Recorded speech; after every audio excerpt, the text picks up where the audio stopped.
Hi everybody, my name is Hakim Weatherspoon. I'm the CEO and co-founder of Exotanium, and I'm glad to be here during the Cloud Native Data Management Days to be able to present during this session. The title of my talk is Have Your Cake and Eat It, Reliably Running Stateful Application Containers in Cheap Spot Markets. What does that mean? First of all, let's start out with the environment that we'll be running in, which is an infrastructure as a service cloud. Here, people pay for raw machines, virtual machines, and application containers.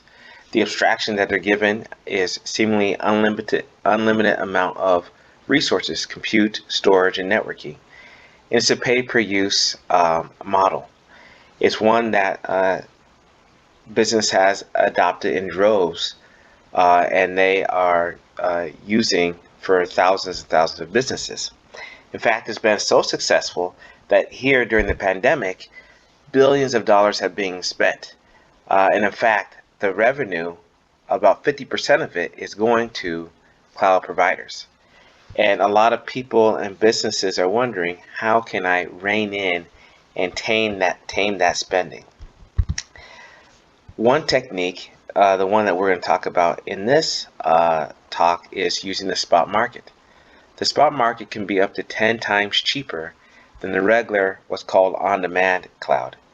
And to give a good image of what this is it's similar to a hotel room or a seat on an airplane that is unused. Those are wasted opportunities and wasted money for the airline and hotel providers.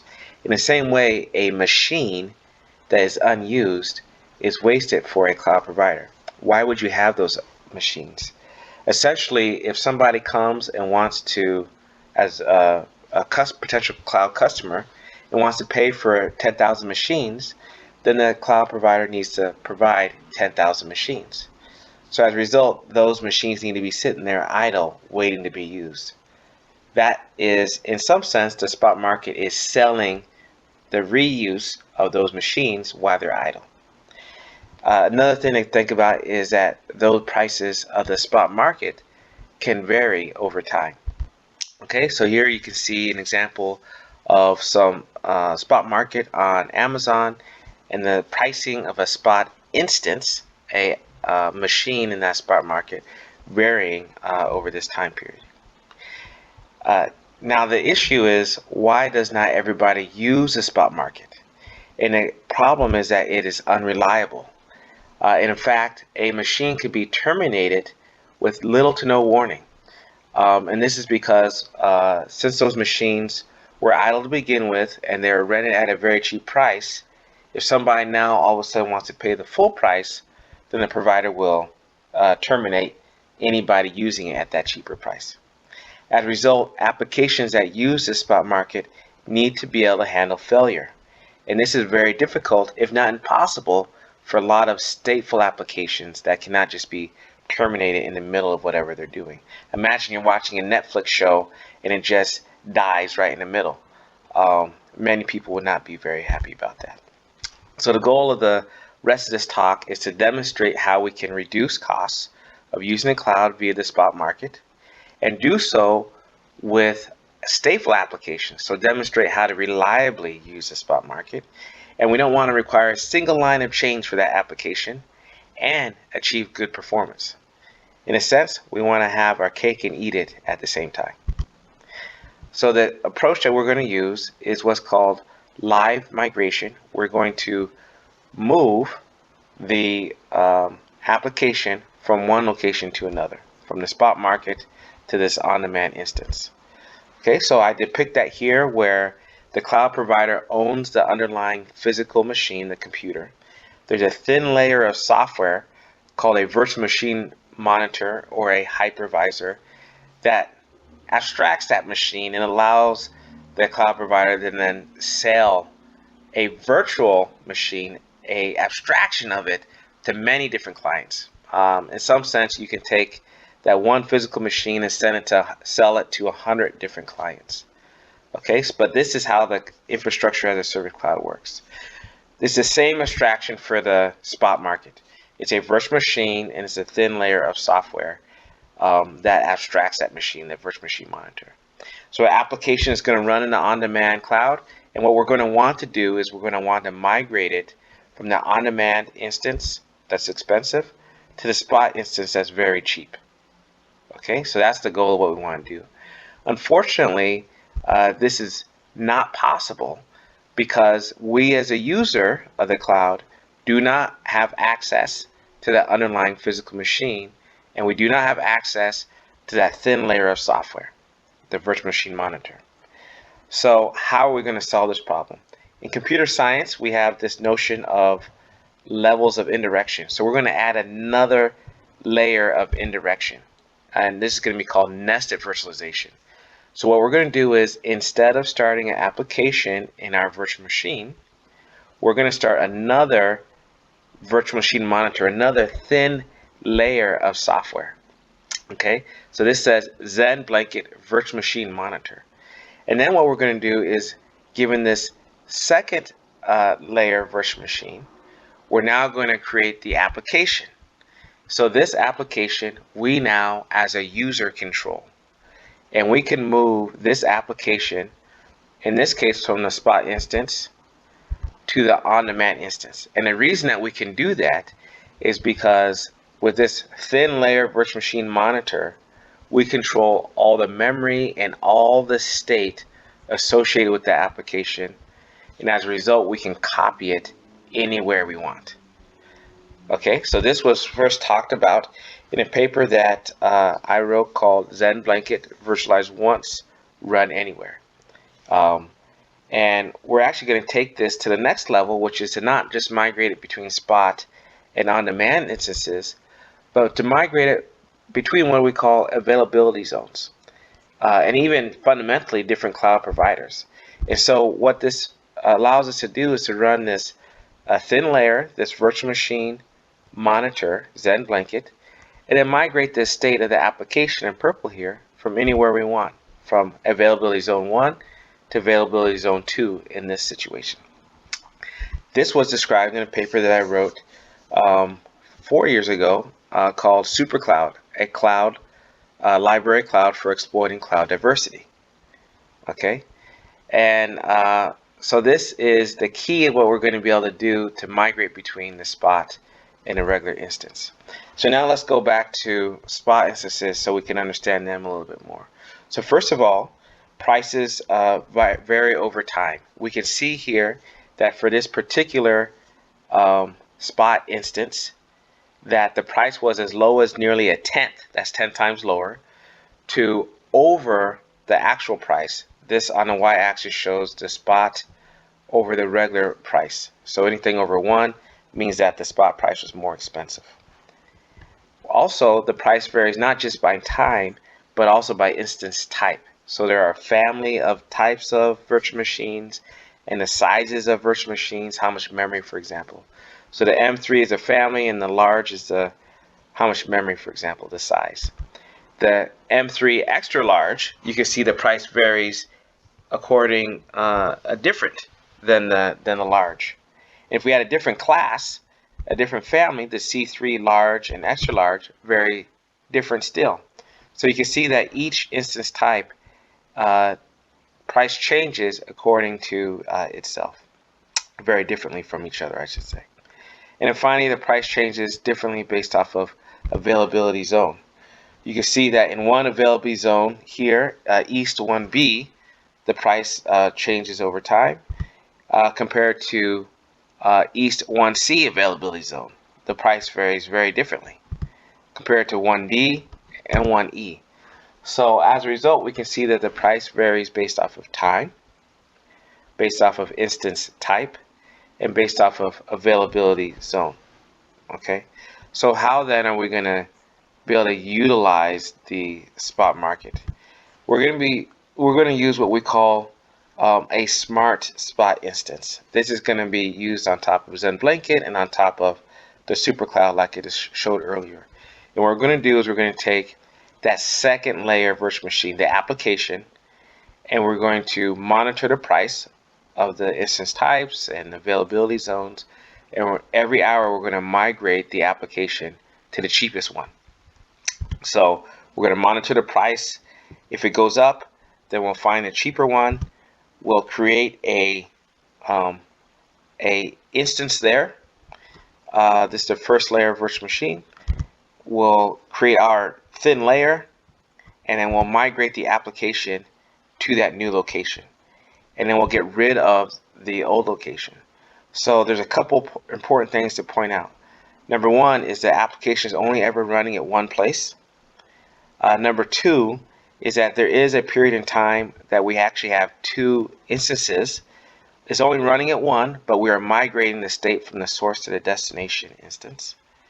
And number three is that once it's done, there'll be a short stop and copy, where it's not running anywhere while we do some last little copying of state, and then it'll start at the new location. So that'll take less than a second, and we'll see that a little bit later on.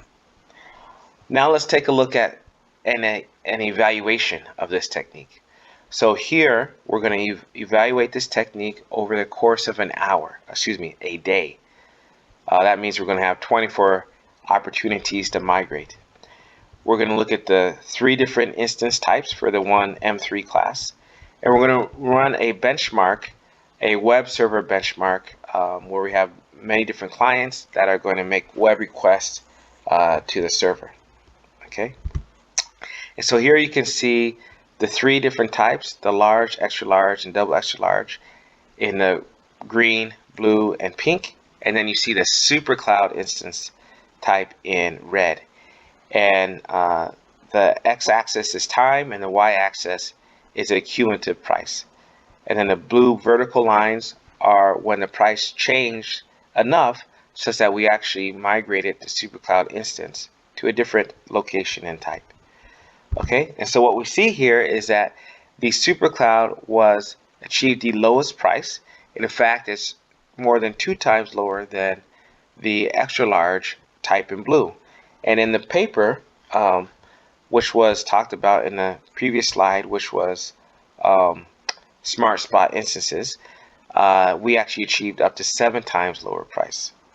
What about performance? So here you can see that again, the blue lines are when the migration occurred. The y-axis is the web requests per second that were responded to, and you can see that it's about 140 per second.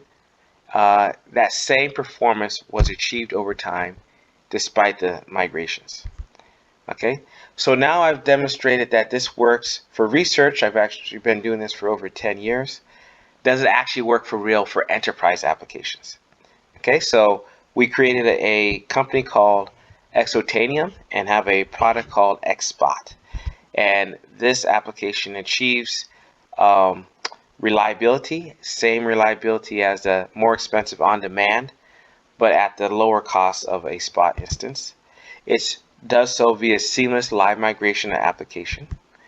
It is plug and play, doesn't require a single line of code, and plugs directly into the environment that people use, and it works on any cloud: Amazon, Microsoft, Google, IBM, VMware, on any cloud. As a case study, we have run this with a Fortune 1000 company that does this case a simulation. So it's a heavyweight simulation that's very CPU and memory intensive. So here it used tens of cores and hundreds of gigabytes of memory. It was a stateful application with millions of lines of code, and the result that we achieved was 2/3 savings. That means that if the cost was $1 million a year, we cut $660,000 off of it, and it cost $340,000. That is amazing. Furthermore, the performance was less than 6%, the performance overhead. That means that if it took 10 hours to run, then using this XSpot, it would take 10 hours and 15 minutes. So something that was in the noise for this type of application.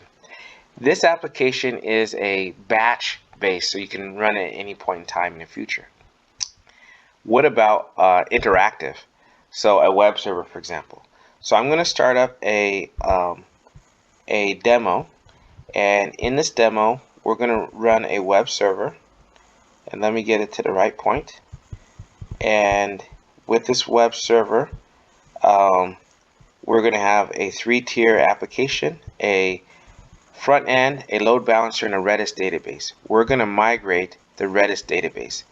You can see here in green the web requests per second, and in red are any errors. This nested virtualization, so we have the Spot instance, and then we have the web server running as that second layer VM. We're going to migrate this server, Redis database server, from the Spot instance to the regular instance. We're going to initiate the migration by hand at the command line here, and the state of that application is going to be migrated over time. It's being migrated right now, so we've already initiated that migration. It'll take about a minute or so, and then the migration, and then it'll disappear from the Spot and appear at the instance. There, you saw it just there. That was that was almost magical. What you saw though on the top left is that no requests were dropped. The red is 0, and the green, the web request per second, is about the same. Okay, so despite migrating the state in the background, the performance was still high. Let's migrate it back. So let's say that the price went back down and we want to migrate it back from the regular instance to the Spot instance. Okay, so you can see that here in the cartoon on the bottom left. So now we're going to trigger that migration by hand at the command line, and this would be done automatically with our scheduler that we have. And I'll talk a little bit about how reliable that is. So we've already triggered that migration. It's being migrated in the background right now between the regular and the Spot instance. And then once all the state is there, it'll stop at the regular instance, and then it'll start at the Spot instance. You saw it just now, so it stopped at one and then started at the other. The web requests continued to be responded to, and there were no errors.